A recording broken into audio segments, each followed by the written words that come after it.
Programa Fala Carlão. Oferecimento Bradesco. Contrate crédito rural e concorra a tratores 0 km. Olá pessoal, esse é mais um Fala Carlão e o Fala Carlão você já sabe, né? É sempre na prateleira de cima do agronegócio brasileiro. Fala Carlão, que esta semana, esse começo de semana está aqui na Copercitrus Expo 2022, que depois aí de 2 anos fazendo ela de maneira virtual, voltou ao presencial e voltou ao presencial com a prateleira de cima de todas as empresas presentes aqui no evento.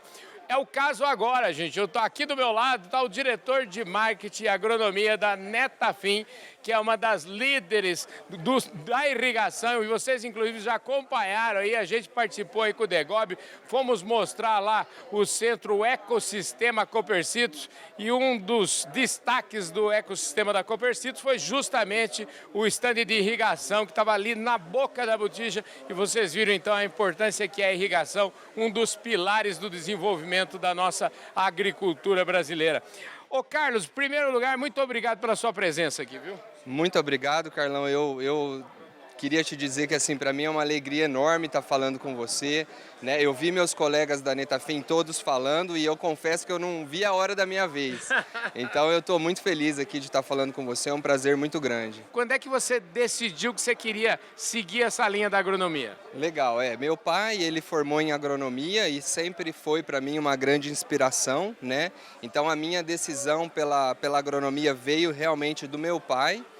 E aí vem uma segunda história que é a irrigação, né? Eu sempre fui um apaixonado, vidrado por irrigação e na época de faculdade eu comecei a fazer estágio em irrigação.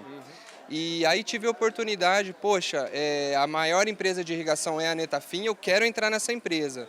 Então eu tive a oportunidade de estagiar na Netafim, de fazer o meu estágio curricular na Netafim. E de lá para cá já é uma história de 18 anos, né?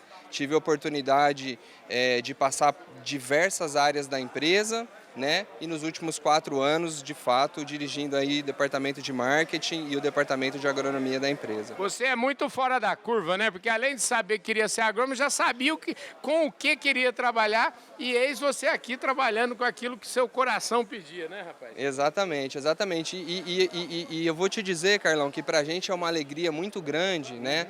Pensar que a irrigação, ela proporciona mais produção e menos recursos utilizados, que é o caso da nossa irrigação, que é o gotejamento. Então, isso é uma alegria muito grande, né? Quando você proporciona o agricultor mudar o modelo de negócio dele, né? Ele poder produzir mais, ele se rentabilizar melhor com a atividade e, ao mesmo tempo, poder preservar os recursos naturais aí que a gente sabe cada vez estão mais escassos. Então isso proporciona uma alegria muito grande para a gente. Pois é, você sabe que eu estive em Israel mais ou menos ali em 1994, 95 e até fui visitar uns kibbutz, enfim, visitando aquele país é um exemplo, né? E aí, tomando essa minha viagem de Israel, eu queria que você falasse um pouquinho da história da Netafim, que é uma empresa israelense, e quando é que ela chegou aqui no Brasil. Me conta um pouquinho disso. Legal. A história da Netafim, na verdade, a Netafim é a empresa que inventou a irrigação localizada, o gotejamento.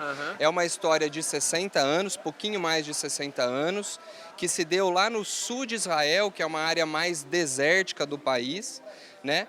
E obviamente que a partir dali a irrigação ela foi expandindo para outros países, né? No Brasil, essa é uma história de 30 anos, né? A gente, desde as primeiras importações que a gente começou a fazer, já se somam 30 anos. Nós começamos no Brasil irrigando café, depois veio o citrus, cana-de-açúcar e obviamente que toda a parte de produção de frutas e vegetais. E mais recentemente a gente começou a atuar no segmento de grãos e fibras, que é 70% hoje do agronegócio brasileiro, através de uma solução de gotejamento enterrado, subterrâneo, que proporciona você irrigar milho, irrigar soja, irrigar um feijão e em cooperação com outros sistemas de irrigação, como é o caso do pivô central. Então, basicamente, essa é a nossa história, né? Nós temos uma unidade fabril em Ribeirão Preto, que opera desde o ano 2000, onde a gente centraliza toda a nossa parte de produção de tubos gotejadores e estamos aí 30 anos junto aos agricultores, né, proporcionando mais produção com menos recursos. Essa sacada, se é que vamos chamar uma sacada, isso provavelmente é fruto de pesquisa, de tecnologia, de muito ouvido, de muita botina suja de barro, de muita porteira aberta, provavelmente é tudo isso. Muito legal, né? Porque você imagina o seguinte, né, gente? Pivô é como a lente dessa câmera, né? Ele é redondo. E tudo que é redondo, você colocar um do lado do outro, vai ter alguns buracos aí no meio que precisavam ser irrigados também e que era um desperdício não irrigar. Então, parabéns por essa iniciativa. Eu acho que queria saber um pouquinho dessa história, como é que nasceu esse projeto, porque isso, na verdade, ele coloca nas mãos do produtor que usa já o sistema de pivô central, coloca, na verdade, uma fazenda a mais, provavelmente, sem nenhum investimento, é isso? É isso mesmo. Inclusive, o slogan da nossa iniciativa é uma nova fazenda embaixo dos seus pés, né? Então, exatamente como você falou, Carlão, o pivô ele irriga de forma circular e os corners do pivô normalmente não são aproveitados ou eles não endereçam a mesma janela de plantio. A partir do momento que eu irrigo em conjunto com o pivô central, usando o gotejamento subterrâneo nesses corners, eu proporciono ao agricultor 100% de área irrigada. Então esse agricultor ele pode plantar, ele pode fazer todos os tratos culturais, ele pode colher, independente se ele está colhendo ou fazendo o trato cultural da área do pivô ou do gotejo. É uma área única, então é 100% de área irrigada, que facilita as práticas operacionais de uma fazenda de grãos e cereais e, no final, obviamente, que traz mais rentabilidade para o agricultor. Então isso, na verdade, essa solução ela veio de uma necessidade que os próprios agricultores irrigantes tinham, né, de melhor aproveitar aquelas áreas que não eram tão bem aproveitadas, né? Então, por isso, esse é um conceito que tem muita sustentabilidade aí, né, do ponto de vista, obviamente, ambiental, mas também econômico para o agricultor. Pois é, e aí você entra num tema que é chave no mundo atual, que é a história da sustentabilidade. É tão chave que o programa Fala Carlão vai a Sharm el-Sheikh, agora de 8 a 18 de novembro, lá no Egito, acompanhar tudo o que vai acontecer na COP27, porque a gente entende que a gente precisa estar junto disso e, mais do que isso, a gente precisa levar as boas notícias que o agronegócio brasileiro produz todos os dias e mostrar isso para quem for do Brasil, falar sobre esse tema, mas para quem está lá fora também conhecer um pouco mais e debater com a gente sobre esse tema. E aí, dentro desse ponto, sustentabilidade, vamos dizer assim, está no cerne da companhia, né? Carlão, sustentabilidade faz parte do nosso dia a dia, faz parte de todas as ações que a gente vem desenvolvendo.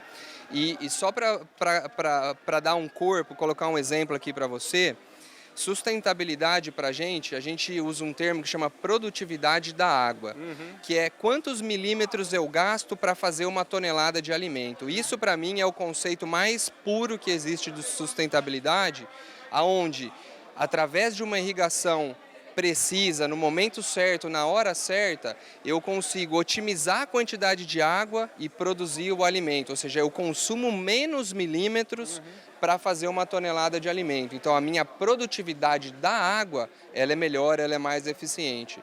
Então hoje, todos os nossos projetos, obviamente, a gente mede produtividade do milho, da soja, mas também a gente mede a produtividade da água, né, nos desafiando cada vez mais a ser mais eficiente para consumir menos milímetro para fazer uma saca de milho ou uma saca de soja.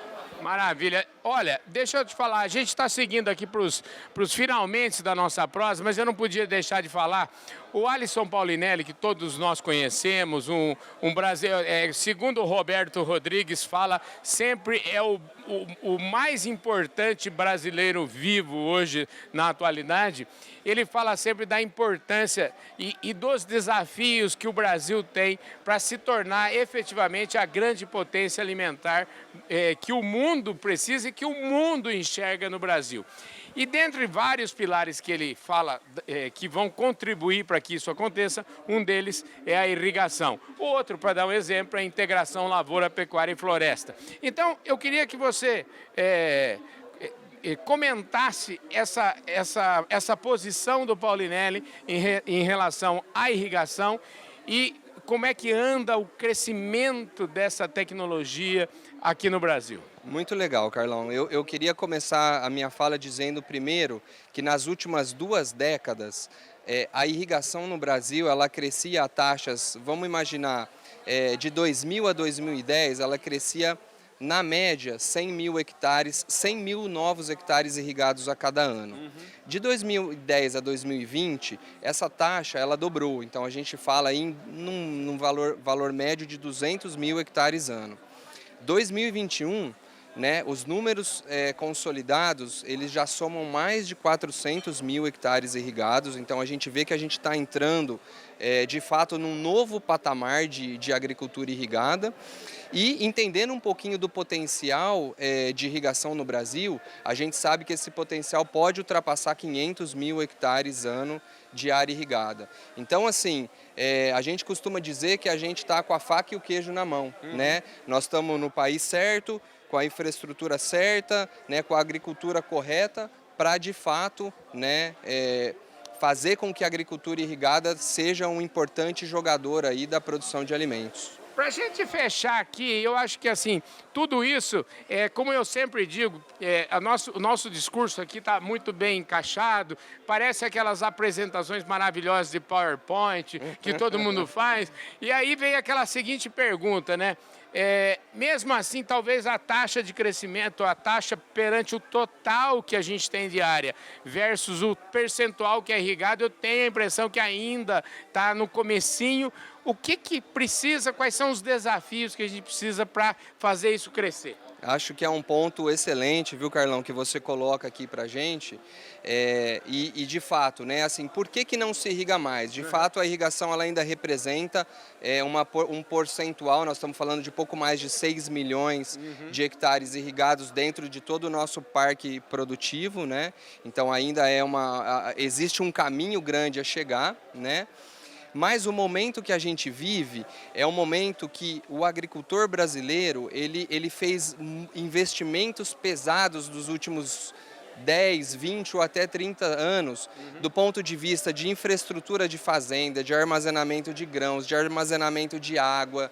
Então toda essa infraestrutura ela foi fortemente investida nos últimos anos. Entendi. E hoje o agricultor, o próximo passo dele é a irrigação. Entendi. Então, com essa infraestrutura já instalada, ele está mais preparado para avançar. Então, por isso que a gente acredita, de agora para frente, num avanço muito mais rápido. Maravilha, um passo de cada vez. E é o seguinte, para a gente fechar mesmo de verdade, é o seguinte, o Roberto Rodrigues também tem um livro chamado Agro é Paz. E quando a gente está falando de tecnologias que fazem aumentar a produtividade, a gente, na verdade, está falando o seguinte, que a irrigação, mais do que aumentar a produtividade, a irrigação combate a fome no Brasil e combate a fome no mundo. É por aí esse raciocínio, né? Sem dúvida, sem dúvida. Acho que o discurso é extremamente por aí, Carlão. Acho que é produzir mais alimento, né, otimizando o recurso que a gente tem, né? A população cresce, existe muitos países fora do Brasil, né, que a fome é um problema bastante importante, né? E a agricultura tem esse papel, né? E não diferente, a agricultura irrigada também tem esse papel, né, de produzir alimento aí para toda essa população. Maravilha. Eu quero te dar agora, para a gente fechar aqui, quero te entregar aqui em primeira mão essa revista Agro Revenda, né? Brasil quer colher 300 milhões de toneladas de grão. Olha aí, mostra aí. Obrigado, Carlão. É isso aí, gente. Isso é para você. E ontem eu falando com o João Carlos Marquesan aqui, que é o presidente da BIMAC, o João Carlos me falou, Carlão, adorei essa revista, mas escreve aí. Em 2030, nós vamos estar dando uma capa de 500 milhões de toneladas. Ele está animado, não está? Ele está animado. E assim, eu não tenho dúvida nenhuma que se mais áreas forem irrigadas, Carlão, nós vamos atingir aí esse objetivo. Estamos comprometidos com ele. Eu volto com vocês mais tarde no nosso próximo programa. Valeu, gente. Obrigado, viu, querido? Valeu, obrigado, Carlão. Um abraço aí a todos. É isso aí, gente. Fui!